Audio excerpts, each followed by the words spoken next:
guys, welcome to Tory Bash Takeover. This is Dr. Hacks, and today I'm going to do some more questions for the Q&A thread just because I have time for it. Typically, it won't be videos this soon to one another. I'll typically let a lot more time pass and get a lot more questions, but I got a good amount of questions here, and I have the time to do it, so why not? Philorino asks, how old are you? I'm 20 years old. I'll be 21 in May. Thank you for the question, Philorino. Thorn asks, I need better questions. La, la, la, la. What was wrong with who got to play in the finals of Clan League?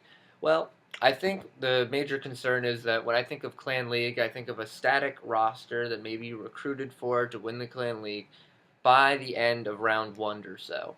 At best, or at worst rather. If you're into round 2 and you're already recruiting, that's sketchy. Round 3, that's really sketchy. Round 4, that's super sketchy. Semifinals, that's absurd. And if you're recruiting for someone to play for your clan in the finals, that should just be untolerated. But that's not what happened. Unfortunately, we even saw people who lost in Clan League get to play again in Clan League in a different clan. More particularly, that was Siku, lost in Clan RAR during Clan League, and then waited for TGS to be in the finals, and then joined TGS, then played for TGS, and got the prize and the esteem of being the only player to have won Clan League twice. I don't think that's appropriate. However, that sparks a whole new idea for an event. You could have a team league, or the actual objective is to defeat teams and then absolve those members into your own team to have a better team. For instance, if TGS beat Tint, they would have Christus 133 going forward, and if Alpha beat USSR and Urban, they can have Pain and Lays and Earth moving forward. Stuff like that, that'd be a really interesting idea, so I think moving forward you could use that. But that was my major concern with who played, and obviously we wanted to have a more balanced top and bottom bracket than what we got. Unfortunately, I think that was done by time zones, and I understand why that was done, because of convenience issues. It was hard enough to meet people up as it was, just because of time zones, and unfortunately, the top bracket was a lot easier than the bottom bracket in terms of quality of clans. How do you recall your tenure as a game master and your performance therein? I recall it being very short periods. My fuse was really hot, and then it would go cold again, so I would burn out very quickly. So I'd be in there for a month or 2 months at a time and host 20 tournaments or 16 tournaments, whatever it was, in a month, and be all excited and woo, and then I'd burn out. It's typically what my performance was like.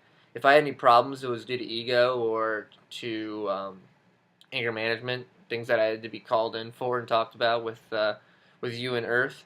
But I really liked the experience, and it taught me a lot more about who I am and how to move forward. And I still like the fact that I got to volunteer and help out the community in that way. How do I plan on making staff interactions more visible? That's a really good question. I really want to do more interviews of higher staff members. If I could get an interview of Hanzo, Fish, probably Sir. I want to get maybe Tonikai actually too. I just want to interview high staff members, get them to talk about what they're doing, what they're up to, what they enjoy about volunteering for Tory Bash, because to a lot of people, it's a foreign concept. Why would someone spend so much time on a game that they don't go in and play very often? Which is the case for a lot of administrators, is that they don't go in and play the game too often.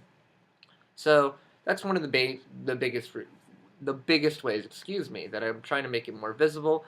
Do I consider myself a moderator? Yes or no, and why? I consider myself a moderator. I don't consider myself to be a conventional moderator. I'm obviously doing something a lot different than what's ever been done before. This is just a completely different outlet than Tory Bash has ever had to worry about. So I have to moderate different things. I have to moderate things on specifically the entertainment thread. I really want to make press releases moderated. I have to do a lot of communications with upper administrator in order to get new ideas going and flowing and things press released on time so that people have an idea of what actually they're getting, like if it's a new hairstyle, if it's a new event, the drawing for the Santa Claus thing, stuff like that. And I do moderate in-game if I see something really violently wrong that needs to be fixed immediately, like a racist name or something like that.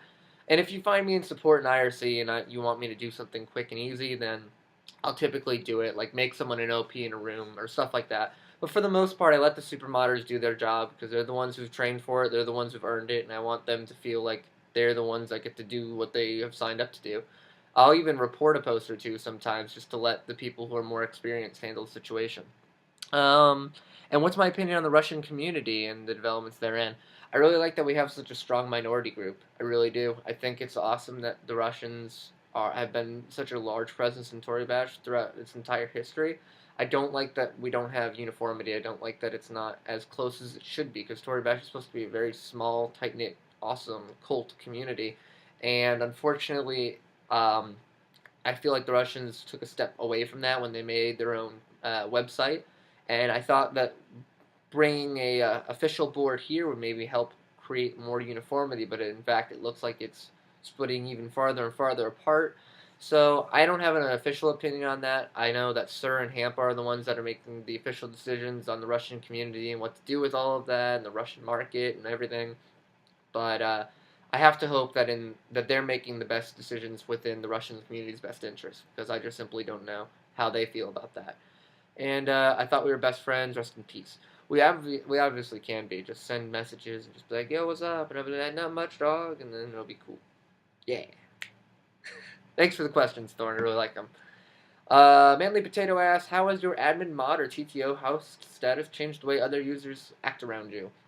It hasn't too much because when I'm in any position that has a squiggly line and a red name, people are gonna treat me pretty much the same way, and it's a matter of if they're your friend, they'll treat you the same way they always have. If they are newer to the game, then they'll be like, "Holy cow!" and they'll want to know a million questions, which is cool. Unless they're like begging or bugging you constantly in whispers and stuff like that, and telling me how they're the biggest fan, then it gets weird. Ultimately, I just like being treated equal, so that sort of stuff gets a little annoying at times, but that's part of the job. And yeah, the only other thing is a group of people out there who really like to troll people in power, just because if they get a reaction out of them, they consider it a victory. They'll post it up on the forums, so that's something I have to be aware of and do a better job handling that, understanding that people are just looking to get a reaction out of game masters and super moderators and myself. Great question. Thank you very much, Manly Potato. Ishi, heart to you, Ishi. That was a one-handed heart. I can fix that for you, buddy. All right. Where do you see the channel in 3 months from now? I see the channel growing, and I see the channel hopefully hitting at least 800, 850 subscribers. We'll see. Really want to hit 1,000 someday. I just don't know how long it's going to take. The biggest thing that I really want to incorporate into Tutorial About Shakeover now is a new idea that I had called the How Not To guides. Because a lot of people are doing how-to guides, but I think a different and more interesting way to go about it was to talk about how not to do something. So, for instance, how not to apply for a moderator position. You shouldn't send a personal message to every game master with your application and changing it varyingly between each one. You shouldn't be sending whispers to them and pestering them and talking to them like, "Hey, even though you can't tell me about what's going on the secret board, what's going on in the secret board? Am I in? Am I in? Is it a good look? Is it a good look?" I think I'd be a great GM. That sort of stuff. So I think like how not to be good at Aikido, how not to apply for GM position, how not to win duels would be an interesting way to teach people. So I think I'm going to do that. What is your favorite clan that isn't Alpha and why? I have to choose Clan No, even though I'm not part of that community and I wasn't really someone that was brought in to talk with those people very often. I really liked outside looking in at that fraternity of people just understanding and talking to each other and having very witty sense of humor that I could appreciate. Other notable people that I'd like to talk about would be BNCY.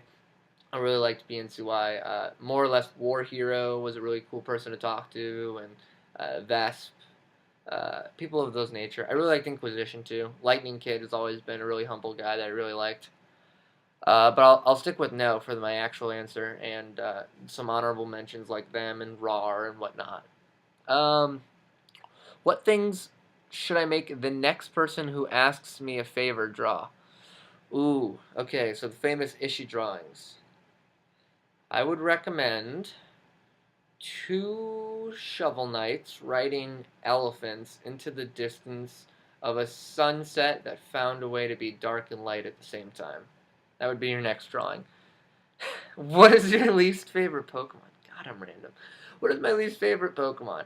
I'm gonna choose Pichu on this. I think Pichu is lame. I don't know why you made a baby form of an already adorable Pokemon. The whole reason they used Pikachu as a mascot was because it uh, sat out to both guys and girls. The previous mascot was going to be Jigglypuff, which is why it's the mascot in Japan.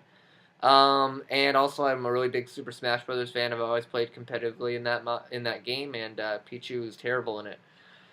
And what is my favorite animal? I'm going to have to choose two. I'm going to choose the mimic octopus and the rainbow mantis shrimp. Both of those are really cool animals. If you want a conventional animal, then probably the elephant. All right. Thank you very much for the questions, Ishi. I'm a Pirate asks, hurrah! Okay.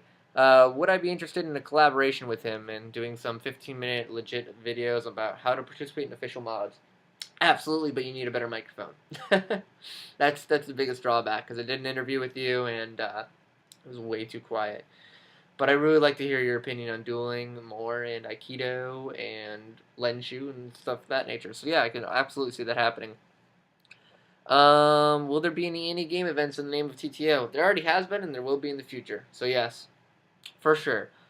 And do you think you'll be streaming anytime soon? Like I said, probably not. If I am, it'll be through Slycooper. Alright, and the final question that I'm taking for today. Nice KE. Have you ever tried sparring? And if no, are you planning to try it? I tried sparring once, and I played the mod completely wrong. I played it like a game of Wushu against Tiaikucks in like a temple. Some crazy like temple dojo thing. I had a really good time with it, but I don't have the attention span for it at all. I don't. It takes forever to spar. I understand the whole point, and I myself have gotten into single player recently anyway, so I like the whole idea of realistic movement, but it's not for me. I understand there's a gigantic following for it. I want to get people interviewed for Tory Bash Takeover that are great spars to give you something to check out, but you're not going to see me sparring very often, just like you're not going to see me parkouring very often. Thank you guys so much for the thank you, Nice KE, for the question. Thank you all for the questions. I really appreciate it. I always want to thank you guys when you take the time to write these sort of questions. If you have any more questions, please leave them in the thread or in the comments down below. And I really appreciate the great following you guys all have been providing me. Let's make sure Tory Bash can grow to the Tory Bash Takeover can grow to 1,000+ subscribers, and let's make sure Tory Bash takes over, guys. Have a good one.